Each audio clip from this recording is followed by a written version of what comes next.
Larry Sands started out as a rock and roll artist in the 1960s and early 70s. His band was extremely successful and opened for many popular rock and roll bands, including Led Zeppelin.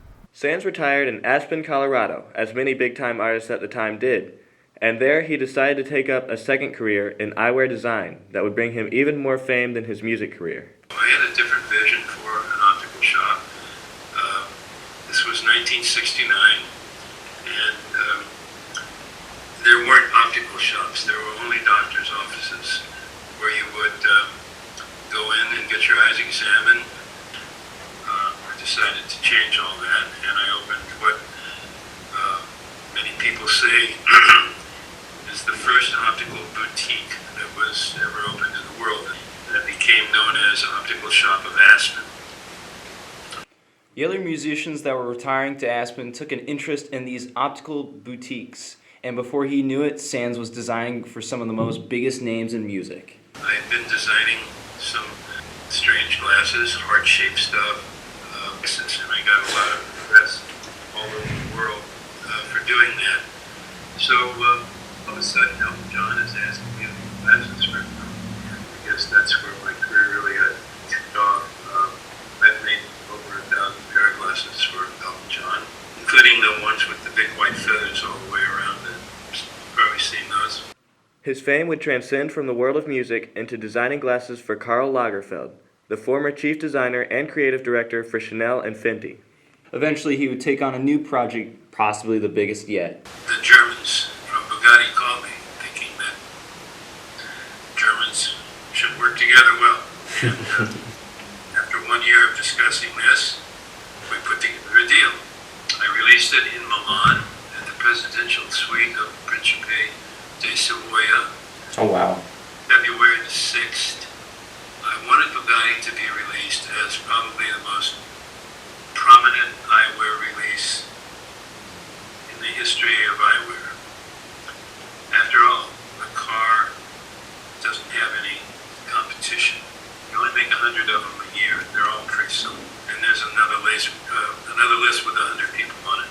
So I wanted to release it in a incredibly flamboyant style. So we got the presidential suite of a hotel, famous hotel in Europe, in Milan, the 12th floor, and we had our own swimming pool in that suite.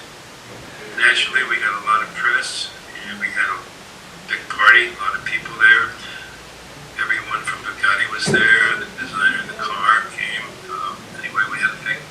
It was one of the biggest optical releases in history because of the way it was put together. My phone rings all the time from brands making me offers to design eyewear around their brand.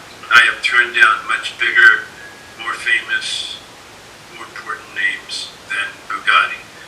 But Bugatti has a formula that I like.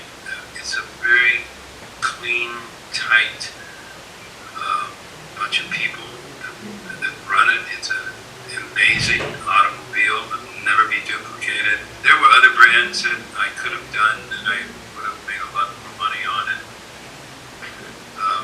But it's never been about money.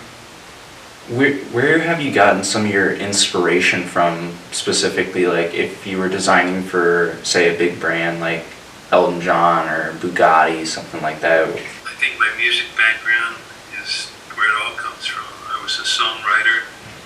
It's hand in hand. It's a creative process. If you're not, I think once I quit playing music and once I got out of that, I was looking for another way to be creative besides just selling eyeglasses. And I think that was just a natural evolution of creativity. The Bugatti glasses are some of the most expensive and high profile in the world. Making anything better than those will be a huge challenge. But keep a lookout because Sands is always able to top his previous projects. For BKTV, this has been Jay Stennison and Sam Knight.